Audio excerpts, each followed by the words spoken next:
Hello! In this video, I'd like to talk about protein structure, how the sequence of amino acids in a polypeptide can interact and fold together to form a beautiful three-dimensional protein that fulfills a specific function in the cell. So in our previous video, we saw the process of translation, the process where these amino acids were actually linked together on a ribosome. For this video, we're going to remove the ribosome and not show it, but note that the peptide bonds between amino acids is actually occurring on the ribosome. So if we zoom in here to our slide, what we've got going on on the ribosome is that peptide bonds are forming between adjacent amino acids. So in the top figure there, you can see that the carboxyl group of one amino acid is forming a covalent or peptide bond with the amino group of another amino acid. And this is all happening on the ribosome. And what you end up with is a very long chain of amino acids, which you can see there in the middle figure. And the amino acids differ in their side chains or R groups. And these R groups impart different features to each amino acid that are going to be important for the way that this protein is going to fold up. So in the bottom figure, that's just a more conceptual way of looking at that sequence of amino acids. And we'll kind of continue using that more conceptual depiction for this video. So if we go back to our screen, what we have is a short sequence of amino acids, but note that usually amino acid strings and polypeptides are much, much longer than this. And these are always synthesized in a specific direction on the ribosome. The very first amino acid that is synthesized or added is on what's called the N-terminus. The N-terminus is called the N-terminus because there's a free amino group on this amino acid. And on the ribosome, this polypeptide is sequenced or is synthesized from the N-terminus all the way to the other end, which is called the C-terminus. And it's called the C-terminus because there's a free carboxyl group that's not bound to any other amino acid on this end. So for the remainder of this video, I just like to draw this as one long line. This is a polypeptide. It's not going to be functional inside the cell unless it's folded up into a three-dimensional shape that's determined by the sequence of amino acids. So this sequence of amino acids is called the primary structure. The primary structure, as you learned from the previous videos, is determined by the sequence of DNA of a gene. So a different DNA sequence in a gene will make a different RNA sequence, which will then make on the ribosome, a different sequence of amino acids. In the primary structure, that sequence of amino acids is going to determine the way that this polypeptide is going to fold up into a protein and determine its function.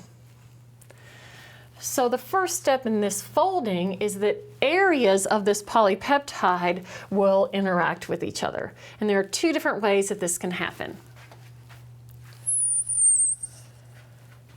One is that sections of the polypeptide will form what's called an alpha helix. And the bonds that hold this together are specifically hydrogen bonds between backbone groups. When I say backbone groups, I mean not the side chains. The side chains are not involved at all in forming this secondary structure. We've got hydrogen bonds between backbone groups that are important for forming this secondary structure. So a portion of this polypeptide might fold up into an alpha helix, and the other type of secondary structure is called a beta pleated sheet. And this type of secondary structure is also stabilized by hydrogen bonds between the backbone groups. So the side chains aren't involved at all in formation of the secondary structure. So a polypeptide may have more than one alpha helix, more than one beta pleated sheet, and some parts may not be involved in secondary structure at all. So this is called secondary structure. You can see that on this slide here, that secondary structure is the alpha helices and beta pleated sheets between sections that are made between sections of the polypeptide. Now this will fold up even more into what's called a tertiary structure, or the final folded shape. So this will fold up even more. So we've got our alpha helices, our beta pleated sheets. Fold up into this, looks beautiful, doesn't it? This final folded shape of a protein. In the tertiary structure, the interactions important here are between the side chain groups. So you can see how the sequence of amino acids is very important for the final folded shape, because these side chains are going to interact in different ways to form this. And there are lots of interactions between side chains.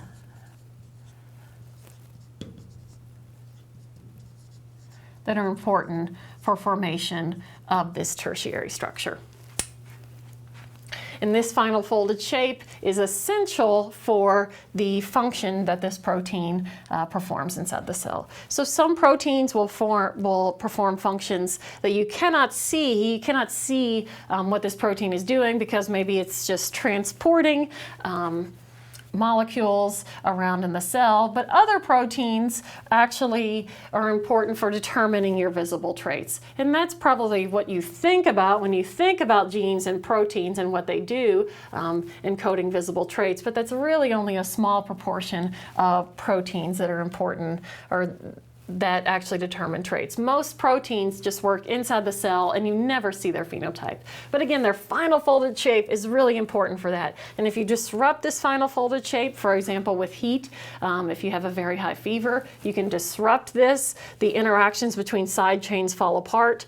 The peptide bonds don't actually fall apart, but this guy here is not a functioning molecule. So you can actually, people can actually die from high fevers because their protein, the interactions between these side chains fall apart and can't fulfill their function. All right, that's the last in our series of videos about the central dogma. I hope that helps you review for the exam. Thanks.